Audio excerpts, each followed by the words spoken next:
Procivis, l'immobilier qui a du sens, présente Sud Radio, le grand matin week-end, Osez investir l'hebdo, 9h30-10h, Thomas Binet.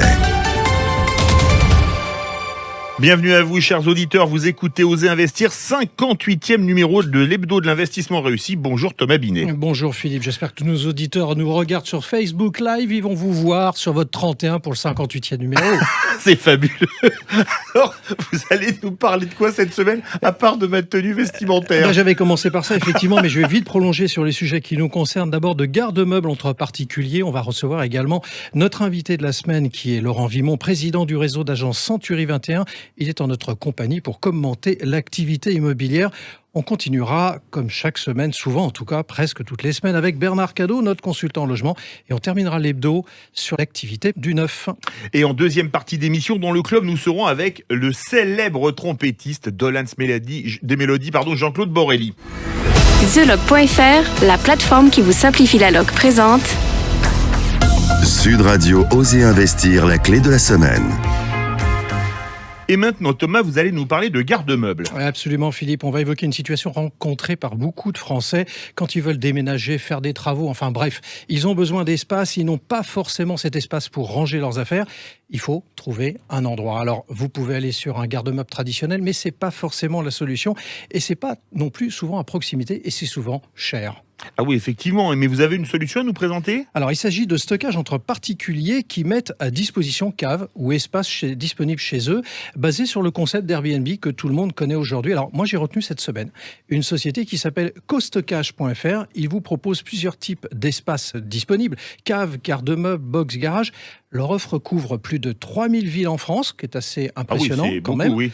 Les prix, évidemment, varient en fonction de la surface et de l'endroit proposé, mais on peut retenir que le prix moyen est de 60 € par mois, assurance comprise, contre 140 € en prix moyen sur un stockage traditionnel. Comment ça se passe ? C'est rien de plus simple. Il vous suffit de vous inscrire sur leur site internet costockage.fr, vous renseignez l'adresse de votre domicile, la surface recherchée, parce que généralement vous recherchez à proximité, bien évidemment, afin de trouver donc un espace de stockage et vous retenez l'annonce qui vous convient. Après, vous avez une mise en relation avec le propriétaire. Vous avez un exemple à nous présenter ? Oui, je vous ai choisi votre ville préférée. La plus belle ville du monde. Probablement, la ville rose, Toulouse. Alors, une cave de 10 mètres carrés, capacité de stockage 30 mètres carrés, prix 100 € TTC par mois, assurance comprise, durée d'engagement d'1 mois minimum avec une caution de 100 €, Philippe. Effectivement, voilà de quoi nous faciliter la vie. Sud Radio, Osez investir. Notre invité cette semaine est Laurent Vimont, président du réseau Century 21. Oui, Philippe, Century 21 a été créé aux États-Unis en 1972 et s'est implanté en France en 1987. Century 21 est aujourd'hui le premier réseau d'agences immobilières dans le monde et fédère en France plus de 900 agences regroupant ainsi 7000 collaborateurs. Bonjour Laurent Vimont. Bonjour Thomas Binet. Laurent Vimont, nous sommes fin octobre. Covid, confinement, post-confinement, vacances, couvre-feu, voilà ce avec quoi nous rythmons notre quotidien depuis plusieurs mois. Comment le marché de l'immobilier se comporte pendant ces temps incertains ? On pourrait dire que le marché est un miraculé du Covid. Oui. Avec des chiffres qu'on n'a jamais connus. On enregistre depuis le 11 mai, date de déconfinement, des performances en nombre de promesses de vente qui sont absolument incroyables. Alors, il y a un effet rattrapage, c'est-à-dire que tous les projets qui avaient été stoppés le 17 mars sont restés vivants, et ceux qui sont construits entre le 17 mars et le 11 mai se sont accumulés, et quand on a été à nouveau en droit de circuler, les Français sont revenus dans les agences immobilières.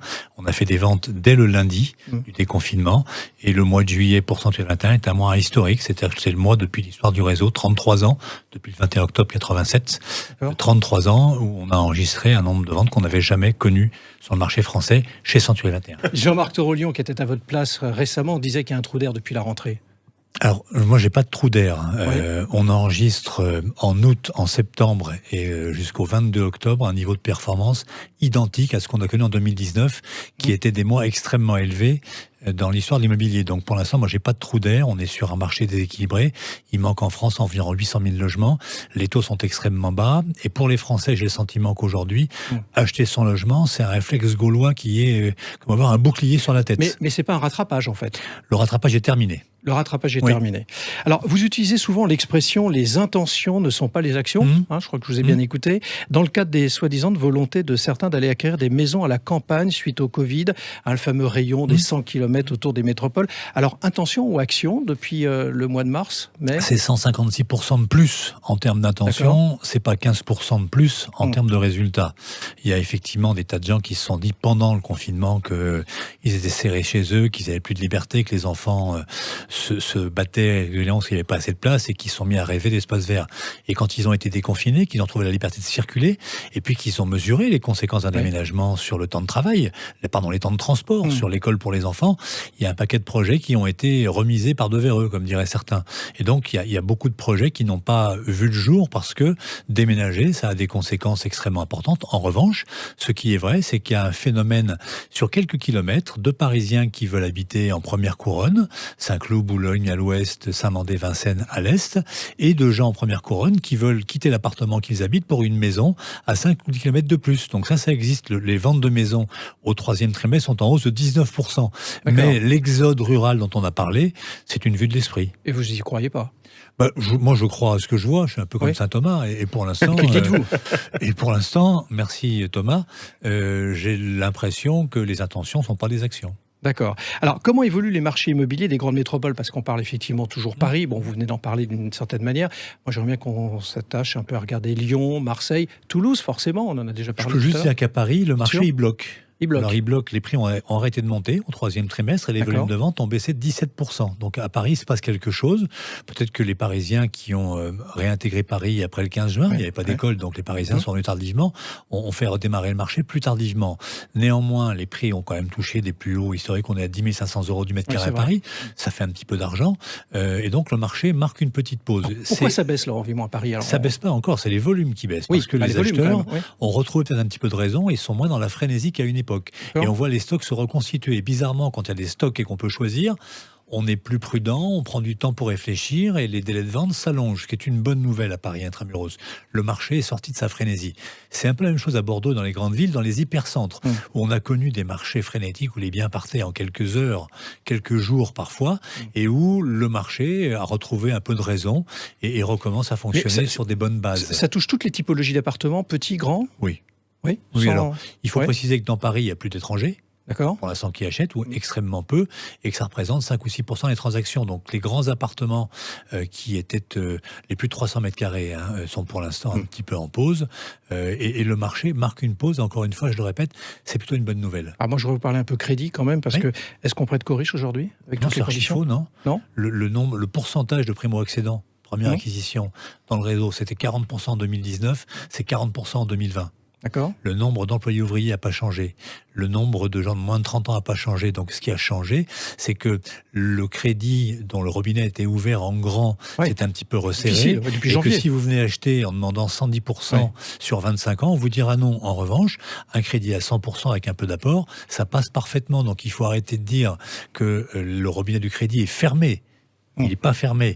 Il a été un tout petit peu resserré. C'est depuis novembre ou décembre 2019 déjà. Et ça touche plus le neuf que l'ancien, et ça touche plus l'investissement locatif que l'ancien, parce que à une époque, le reste assigné était extrêmement important dans le plan de financement quand on voulait investir. Aujourd'hui, reste assigné, ça n'a plus de valeur pour le Haut Commissariat à la stabilité financière. Alors, Laurent Vimont, on se prépare à des plans de licenciement très importants au cours du premier trimestre 2021. En tout cas, c'est ce qu'on nous laisse entendre. Quelles répercussions prévoyez-vous sur le marché de l'immobilier? Incapable de vous le dire. D'accord. Pendant le confinement, j'ai été un des seuls à dire je ne sais pas ce qui se passera quand on va déconfiner. Je vous dirais pareil sur le chômage. On avait annoncé une vague de licenciements dès le 3e, 4e trimestre 2020 qui n'arrive pas. Tant mieux. J'observe que la FFB va créer des milliers d'emplois avec le plan qui a été annoncé par la ministre sur la rénovation des logements en France. Est-ce qu'il y aura une espèce de phénomène de vase communicant entre l'aéronautique et le bâtiment? Je n'en sais rien. Ce que je sais dire, c'est je ne sais pas. Bon, on voit ça donc au premier trimestre 2021. Exactement. Alors vous bougez pas, vous restez avec nous, on vous retrouve dans quelques instants pour parler de l'immobilier neuf. Sud Radio Oser Investir. Alors Bernard Cadot, vous êtes notre consultant en logement et vous avez ouvré votre nouvelle rubrique cette semaine.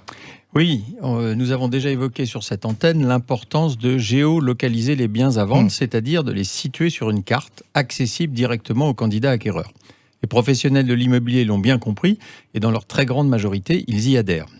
Alors, vous voulez nous parler de la ville du quart d'heure. Un quart d'heure français, pas américain, c'est bien ça? Non, c'est pas le quart d'heure américain, c'est le quart d'heure, voilà, tout court, effectivement, Thomas. C'est une autre façon d'exprimer cette géolocalisation. Un certain Carlos Moreno, qui est professeur à l'université Panthéon-Sorbonne, spécialiste des sciences de la complexité appliquée à l'urbanisme et à la sociologie, excusez du peu, a mis en évidence 6 fonctions urbaines essentielles, à savoir habiter, travailler, s'approvisionner, accéder aux soins, s'éduquer et s'épanouir. Il nous dit que les habitants disposant de tout ceci à un quart d'heure à pied ou à vélo de leur domicile sont moins stressés, donc plus heureux. Vous aurez noté au passage que habiter est la première de ces fonctions. Alors, comment se dessine la ville de demain, justement, et la ville idéale? Alors, cette fameuse ville idéale, c'est une ville qui est à la fois maillée, flexible, avec des services multiples, aux bâtiments propices à plusieurs usages selon l'heure ou le jour de la semaine. C'est également une ville végétalisée aux très nombreuses pistes cyclables. Vous me voyez venir ? Oui, vous êtes rarement prévisible, mais là, je vous vois venir quand même. Ben oui, Thomas. La mairie de Paris est totalement séduite et souhaite définir très rapidement des territoires pilotes avec l'école comme capitale du quartier. Alors, utopie ou chimère ? Pourra-t-on conjuguer ce concept avec la tendance très marquée à la métropolisation dans notre pays ? La densification intelligente des centres-villes aura-t-elle sa place ? L'histoire le dira, il est prématuré de faire tout pronostic. Utopie pour utopie, faut-il bâtir les villes à la campagne, comme le suggérait Alphonse Allais ? Sans doute pas, c'est impossible. Mais changer le logiciel pour construire et aménager les villes de demain, ça c'est impératif. Merci Bernard. ImoEstime, commercialisateur en immobilier neuf, présente Sud Radio, Osez investir, Immo News. Thomas, nous retrouvons Laurent Vimont, président du réseau Century 21, pour commenter l'actualité du neuf. Oui, Laurent Vimont, je voulais vous entendre quand même sur ce sujet également, parce que vous indiquez souvent que le marché du neuf doit être soutenu par des dispositifs. Vous trouvez ça réellement vertueux, ces dispositifs dans le neuf ? Parce qu'on a eu Périsol, on a eu Besson, aujourd'hui c'est Pinel, franchement. Ce que je dis souvent, c'est qu'il ne faut pas aider l'ancien. Ça, je sais, je vous ai entendu sur le sujet, Voilà. mais là, je vous entends sur le neuf. Et que le seul marché à aider, c'est le neuf, puisque c'est le seul qui produise un logement. D'accord. On a en France un déficit d'environ 800 000 logements. On observe qu'à chaque fois que le marché du neuf dépasse les 100 000 logements en collectif, c'est qu'il y a un dispositif qui l'appuie. Alain Dinin, président de Nexity, explique qu'il y a d'autres façons de faire les choses. Baisser la TVA pour favoriser le logement, ce qui baisserait les prix du logement. Il y a la partie sur le foncier. Arrêter de vendre les fonciers aux enchères en fixant un prix de mise en vente. Le foncier, c'est 20% en province, 40% dans les grandes villes, 50% à Paris. Du prix de revenu du logement. Mécaniquement, ça impacte les prix. Donc, il y a plein de choses à mettre en place. Dans tous les cas, la seule chose aujourd'hui qui fonctionne et qui fasse ses preuves, c'est des dispositifs fiscaux qui aident les gens à investir et qui mettent un logement en location. Merci Laurent Vimont, et je rappelle que vous êtes le président du réseau Century 21. Restez avec nous, on revient dans un instant avec le club Osez investir et Jean-Claude Borelli. Sud Radio, le grand matin week-end, Osez investir l'hebdo, 9h30, 10h, Thomas Binet. Avec Procivis, l'immobilier qui a du sens.